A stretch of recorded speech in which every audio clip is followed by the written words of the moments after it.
मालेगांव शहर में minority defence committee की जानिब से एक माइनॉरिटी कॉन्फ्रेंस ली जा रही है, जो 5 ज़िले के लोग यहाँ पर जमा होंगे और पिछले 6 महीने में महाराष्ट्र और मालेगांव शहर में हुकूमत की जानिब से, फ़िरका परस्तों की जानिब से जो तकलीफ़ें दी जा रही है माइनॉरिटीज़ की, इसके बारे में चर्चा की जाएगी।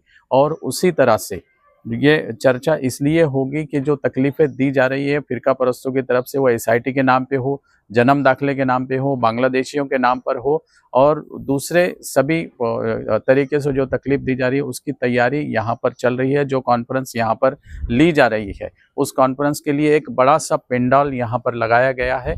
इस पेंडॉल के अंदर ये कॉन्फ्रेंस 4 बजे से लेके 8 बजे तक के चलेगी और ऐसे स्कॉलर यहाँ पर बुलाए गए हैं जो वक्फ बोर्ड के ताल्लुक से, कानून के ताल्लुक से, मस्जिदों का रजिस्ट्रेशन किस तरह की जाए इसके ताल्लुक से, और उसी तरह माइनॉरिटीज़ को जितनी भी तकलीफ़ें आज के दौर में आ रही है, इन सभी पे मार्गदर्शन करने के लिए यहाँ पे स्कॉलर आएंगे। ये स्कॉलर कहाँ से आएंगे?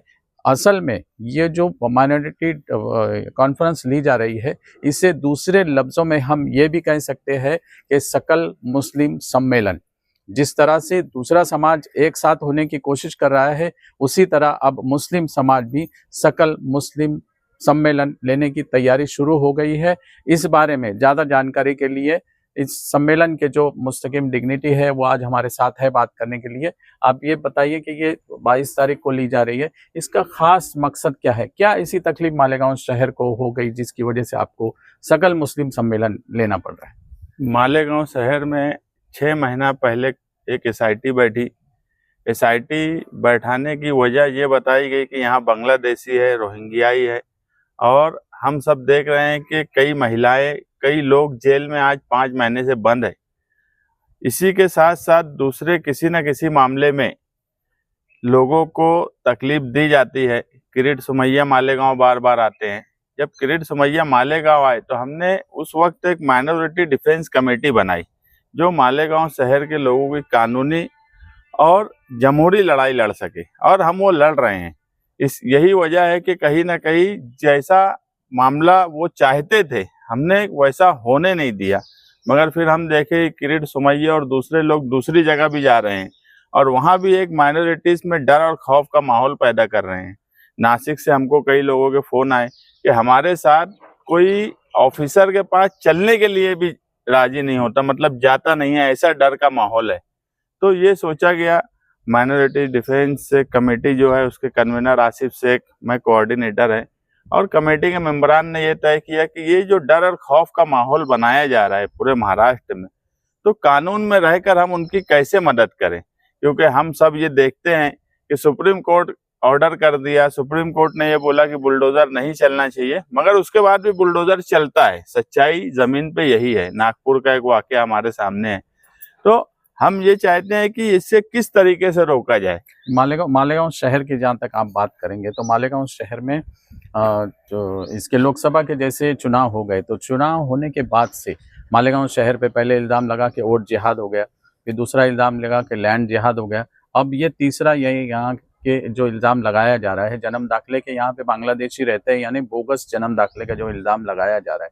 तो क्या कांग्रेस पार्टी, जिसको 2 लाख वोट यहाँ से मालेगांव शहर से दिए गए थे, उन्होंने भी आप तक यानी मालेगांव शहर के लोगों को या फिर किसी को कोई पुरसान हाल नहीं है और इसीलिए माइनॉरिटी डिफेंस कमेटी बनाई गई थी? हाँ, ये बात बिल्कुल सच है कि पार्लियामेंट इलेक्शन में मालेगांव शहर ने कांग्रेस पार्टी की शोभाताई बच्चाओं को वन साइड वोट दिया, और वो वन साइड वोट देने की वजह थी कि जिस तरीके से बीजेपी देश भर में माहौल बना रही थी, एक माहौल बना था कि संविधान बदल जाएगा और माइनॉरिटीज के देश के हर नागरिक की जिम्मेदारी है कि संविधान को बचाना चाहिए, इसलिए मालेगांव ने वन साइड वोट दी। उसके बाद से ही मालेगांव शहर पे मुसीबत आई। उसके बाद असेंबली का इलेक्शन आया। असेंबली के इलेक्शन में तेरा मेरा क्या रिश्ता, इस तरह के जब नारे लगाए गए तो मालेगांव शहर एक धार्मिक शहर लगा, जबकि रियल में मालेगांव शहर धार्मिक शहर कभी नहीं रहा, ये हमेशा सेकुलर शहर रहा।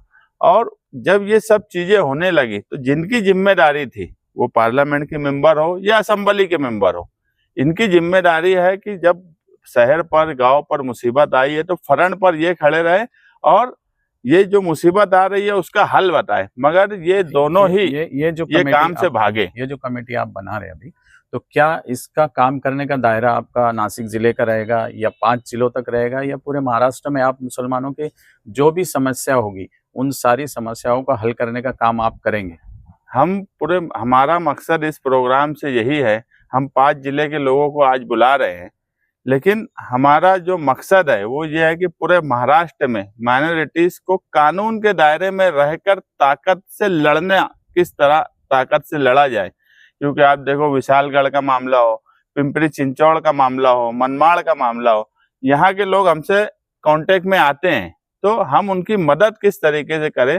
और जो लोग यहाँ 1500 करीब लोग आएंगे आसपास के जिले से, मालेगांव शहर से, तो जिन लोगों को हम बुलाए हैं बात करने के लिए, जो स्कॉलर्स हैं, जिनको कानूनी समझ है, वो वक्फ की बात हो या कायदे कानून की बात हो, जन्म दाखिले के ताल्लुक से किस तरीके की गाइडलाइन हो, तो ये जो बताएंगे वो लोग, तो उनका ये जो 1500 लोग हैं, हम इनसे ही ये बात कहने वाले हैं कि अब आप अपने अपने शहर में जाकर लोगों में हिम्मत बनाओ, उनको कानूनी रास्ता बताओ, और जहां हमारी जरूरत होगी हम महाराष्ट्र भर के लोगों के लिए कोशिश करेंगे। ये समझा जाए कि 22 तारीख को जब आपकी कॉन्फ्रेंस खत्म हो जाएगी तो उसके बाद में पूरे महाराष्ट्र में फिरका परस्तों के खिलाफ आप मोर्चा खोल देंगे?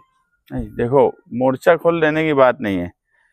22 तारीख के प्रोग्राम के बाद सही मानों में लोगों को समझ में आएगा कि ये प्रोग्राम क्यों लिया गया और इससे माइनॉरिटीज को क्या फायदा होने वाला है।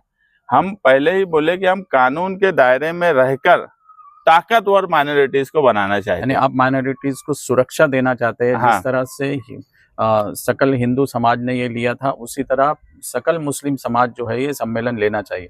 यानी कहीं ना कहीं मुस्लिम समाज डरा हुआ है, अपनी हिफाजत के लिए ये सारी चीज कर रहे हैं, ऐसा आपको लगता है? हाँ, मुस्लिम समाज डरा हुआ है। मैं बोला कि दूसरे, हम यहाँ पर लोगों के लिए खड़े हो जाते, हमारे ऊपर बहुत से एलिगेशन आ रहे हैं, लेकिन दूसरे शहर में लोग डरे हुए हैं, उनको ताकतवर बनाना ही इस कॉन्फ्रेंस का मकसद है। 22 तारीख को होने वाली जो कॉन्फ्रेंस है, इस कॉन्फ्रेंस में जिन जिन मुद्दों पे यहाँ पर चर्चा की जाएंगी, जिन मुद्दों को समझाकर लोगों को बताया जाएगा, ये सारे मुद्दों के बारे में मुस्तकिम डिग्निटी से आज हमने बात की। इत्तेहाद टाइम्स ने ये खास माइनॉरिटी डिफेंस कमेटी के लिए ये चर्चा आपके सामने लाई है।